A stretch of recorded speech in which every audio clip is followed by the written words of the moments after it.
When a young Iranian man moved to the UK in search for a better life, to a place where he thought would be a safe environment, for a fresh start, never did he imagine the horrors that were awaiting him. The judge called it an act of murderous injustice, and today the man who killed and then set fire to an innocent disabled man...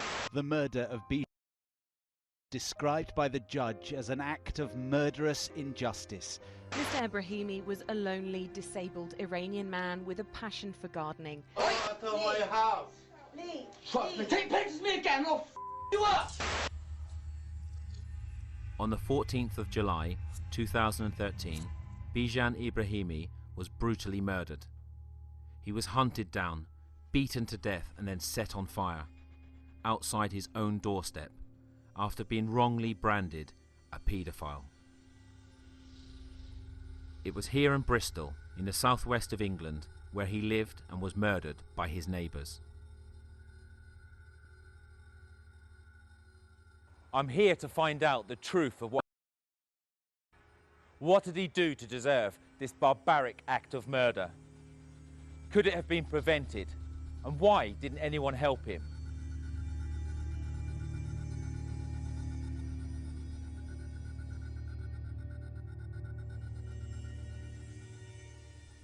Bijan spent the last 6 years of his life living on this council estate. It was at this flat, number 88 on Capgrave Crescent, where he was subjected to years of abuse. Living here in a neighbourhood like this must have been very difficult for Bijan. His killer, Lee James, lived just there at number 82, and his accomplice, Stephen Norley, at 84. Bijan lived just here. Stephen Norley were Bijan's neighbours. James brutally carried out the act of killing, and Norley was his accomplice. Bijan's case is incredibly sad because what happened to him happened over a very long length of time. So, of course, it's incredibly saddening, disgusting that this abuse was allowed to continue for such a long period of time. But Bijan's case is actually just, it felt like a lynching, actually, a modern-day lynching, because of the way he was dragged out of his home and set alight, you know. I mean, that's not that murder is any way normal, but that mob mentality that took over with the people who did very little, actually, to stop what was going on. Sometime between Saturday night and early Sunday morning, Bijan was watering his flowers. James grabbed him from his home, punched him, kicked him, and stamped on his head. Bijan was beaten to death. Without any respect for the sanctity of human life or his disabilities, Bijan was dragged to this spot and set alight. Stephen Norley obtained some white spirit, and the pair dragged Bijan's body 100 yards from his own home. With the spirit and set him alight. The killers then left his burning body in the street. This footage was captured by a neighbour's CCTV camera. It's reported the fire burnt fully for 12 minutes until the police and fire brigade, alerted by nearby residents, put it out. Bijan's sister, Manija Moors, shared her reaction about this footage. It was so devastating seeing that footage. I saw the few photographs on one of the Sunday papers, and for days I was crying, just looking at the flames and thinking that my brother's on the fire. It was heartbreaking. And it was so difficult for us to go through that video and watch it again. But because it sends a very powerful message to the other people, we wanted to be played, and so everyone can see and feel our pain. That was a human being who was lying there and burning. And I hope everyone can feel it and learn something from it. Just what possessed two men in their early 20s to attack a neighbour, beat him to death and set his dead body on fire in 21st century Britain.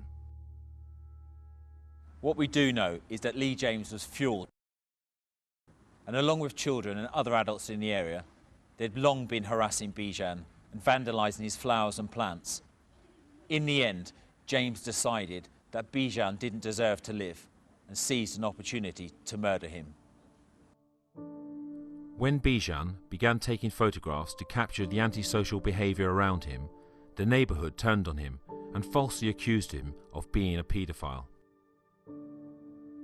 Bijan was born in Iran in 1969, being the youngest of 5 children. He was a kind and selfless man, caring for his parents for many years before they succumbed to illness. After moving to the UK, Bijan was determined to start afresh with his long-standing ambition of obtaining a higher education. However, a long-standing back condition worsened, causing him to become registered as disabled and thus unable to pursue his goals. His pride and joy in life whilst in the UK was looking after his flower baskets that were on display in front of his home, the same baskets that soon became the tools of his continued abuse. Bijan had long pleaded with the police to protect him against the abuse and harassment he was facing, but 3 days before his murder, the police did something quite unexpected with disastrous consequences. Rather than protect Bijan, the police arrested him. Did the police serve the perpetrators of violence rather than the victim? The arrest of Bijan, no doubt. James was the one who'd misbehaved so far, yet the result is his victim is arrested. This would have given him courage, and this is how serious the negligence of the police, the extraordinary decision to arrest the victim. This is how serious a mistake this was. That must have given courage to James.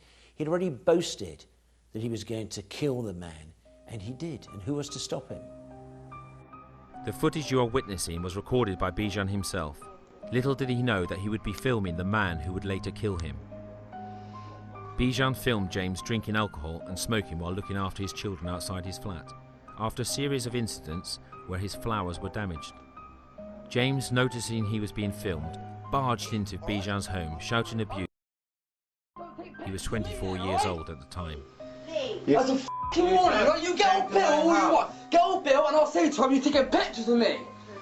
How old are you? I'm a little boy. Go. Up to you. Go out of my house. Get the f*** away with the f***ing pictures, Go right? out of my house. Lee. Trust me. Take pictures of me again and I'll f*** you up. Lee, are you listening to me? Look. If you look at the way that the killers or the killer and his accomplice behave towards Ebrahimi, how do you stop people like that emerging within a community? How do you stop them having the sort of attitudes that meant that a crowd of people could surround him and, you know, that general hysteria about whether he was or wasn't a paedophile? In an ideal world, there would be people that would come in and say, this is not acceptable, we don't expect you to have to put up with it. After this incident, the police were called to the scene. But it was Bijan who was arrested instead of James. Bijan explained to the officers that he was gathering evidence about antisocial behaviour of his neighbours, but they believed James's accusations of him being a paedophile and took him in. The police held him overnight and could not find any evidence of criminal activity on either his mobile or personal computer, therefore refuting James's false accusations. The police released him the next day, but didn't alert the neighbourhood of Bijan's innocence. When Bijan was held in police custody, they had a chance to discuss the history of this matter with him. He no doubt told them how many times he'd complained before, and they no doubt had an opportunity to check that that was true. They could talk to him. They could see he was a victim. They had the greatest duty of care that if he was to go back to his own home, a warning had to go out. Information first that this man's not a paedophile, as the false rumours spread by James suggested. This man deserved care, and there's a duty of care on the police officers. Instead, he's released back to a hostile community who've had the satisfaction of seeing him wrongly arrested before. Fortified by that extraordinary decision, here he is, he's game for them. It is no conspiracy that the police had clearly failed to protect Bijan and keep him safe. The head of the police force in the area admitted their failures. We know that things went wrong, we know that Mr Ibrahimi was failed, and we're very sorry about the whole incident and the terrible loss to his family. After being sent back home by the police, during the course of that evening, Bijan made several calls to the police reporting on the continuing hostility of his neighbours. He was essentially making pleas for help, but he was ignored. Bijan was a victim of harassment. Other people were behaving badly, they were behaving antisocially. He gathered evidence which is perfectly ordinary for him to have filmed what other people were doing, how they were misbehaving. That's all he did. He himself never misbehaved. False accusations were spread against him. Again, he behaved properly. He made modest and reasonable complaints to the authorities, and no one cared and no one paid any attention. And it's only now, as a victim, as someone who's been killed by the criminal, that we pay attention to his story. How did the British police fail to protect Bijan time and time again? What damages confidence is where there isn't transparency, because the public have now got to believe that if there isn't transparency, that they believe the police are hiding something. The police in been very clear, have been very open and very public about what they have done and what they haven't done. Immediately after Bijan's murder, an investigation was launched by the Independent Police Complaints Commission, a police watchdog, to determine how the police dealt with Bijan in the events leading to his murder. If transparency was so important, then why did it take over 1 year after Bijan's death for the investigation to be completed? Questions were even raised in Parliament concerning the delays in the investigation.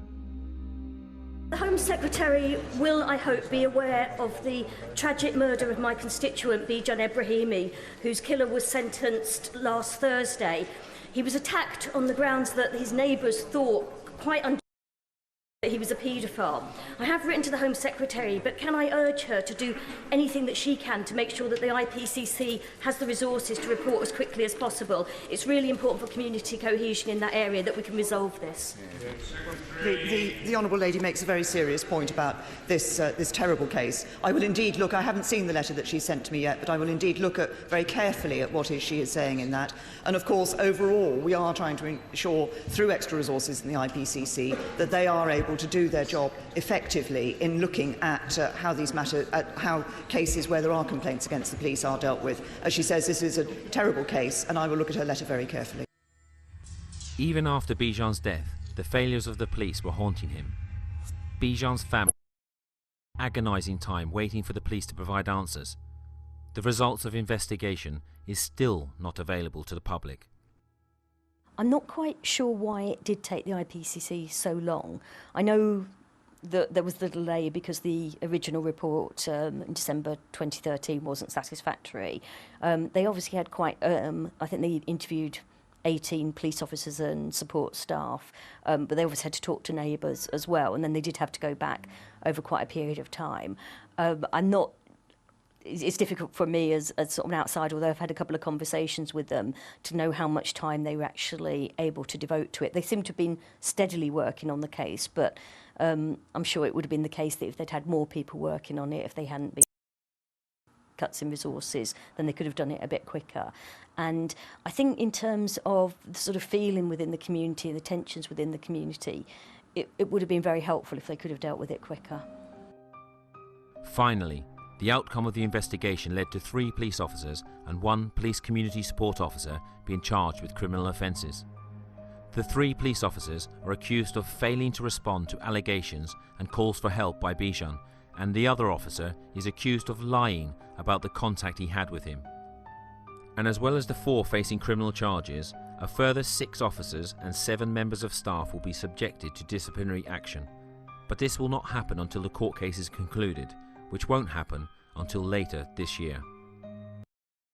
This means it could now be more than 2.5 years after Bijan's death before any action with the police is taken. So with the police still in court, why did Bijan even need police protection in the first place? As an Iranian, he stood out in a predominantly white community. Was he targeted because of his race? You can't distinguish from the fact that he was targeted because of who he was, the fact that he was disabled and the fact that he was Iranian. You know, you cannot get away from those facts. I think you have to look at the fact that Bijan was harassed over a very, very long period of time. And if you cannot say that that was for other factors, I think race had to have played a factor, had to have played a in what happened to him. I don't think there's any denying it. In the year 2013 to 2014, there were at least 44,480 hate crimes recorded by the police in the UK, an increase of 5% from the previous year, and of which 84% were racially aggravated hate crimes. People do hold Britain up as this great country of justice, truth and honesty. Then I have to say the reality is actually something different. I think it does depend who you are, actually, for it to work for you like that. When you're constantly being bombarded by racist sentiment in the Daily Mail, you know, on Sky News, in the media that is all around you, then I think it has to have an impact. And it's quite clear from some of the cases on our list that the media climate very clearly had an impact on racial violence and racially motivated murders. Although Bijan's case is said to be an unusual and unfortunate crime for Bristol, high racial tensions and poverty make foreigners susceptible to abuse. He was living in the wrong area. I know of black families that have had to move from these areas because of the racist taunts, and they've been terrorised out of their homes. So these are plainly white, you know, working class areas, and sadly areas that are deprived and with a lot of poverty.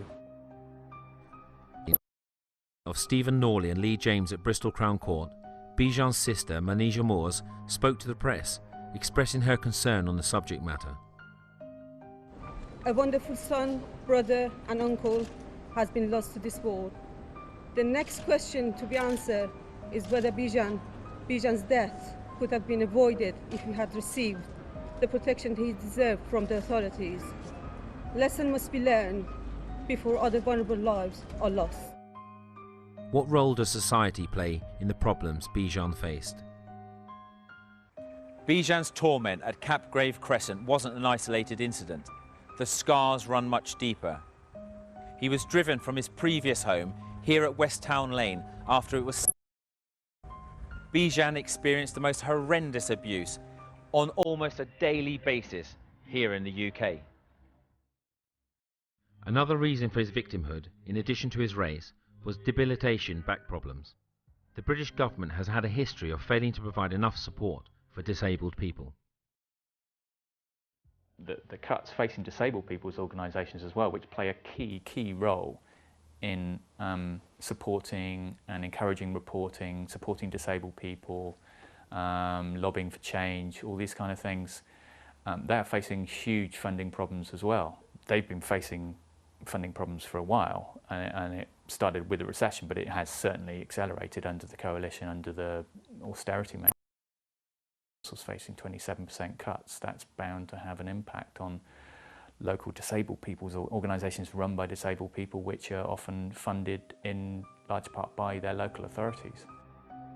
In 2014, the Conservative Welfare Minister, Lloyd Freud, showed his disgraceful attitude towards disabled people by saying it's not worth paying them the national minimum wage.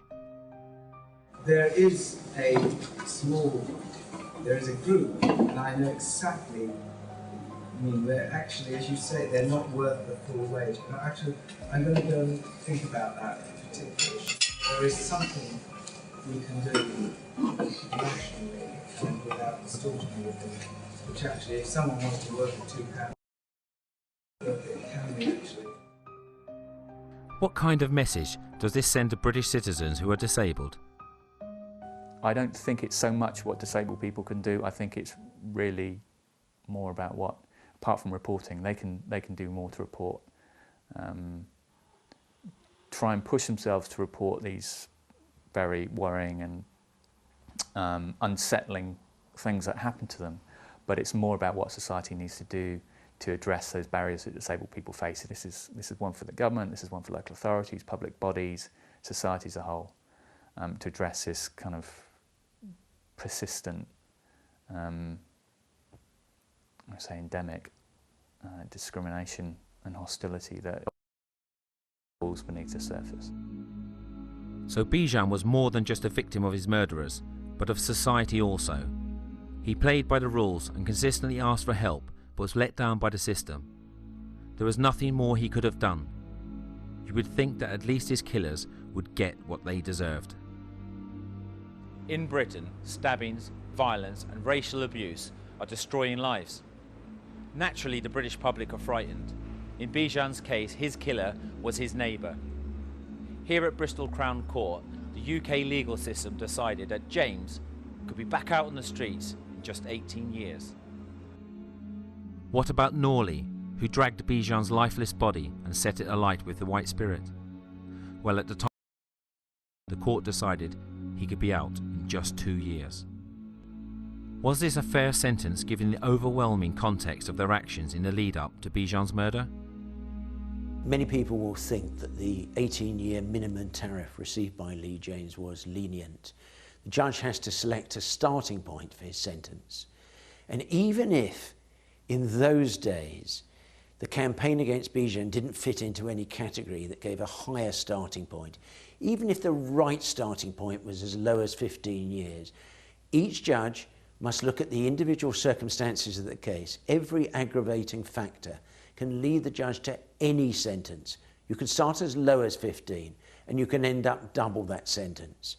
This about the background of this offence, knew about the campaign, knew about the racist attitudes that were expressed by James and supported by cheering crowds.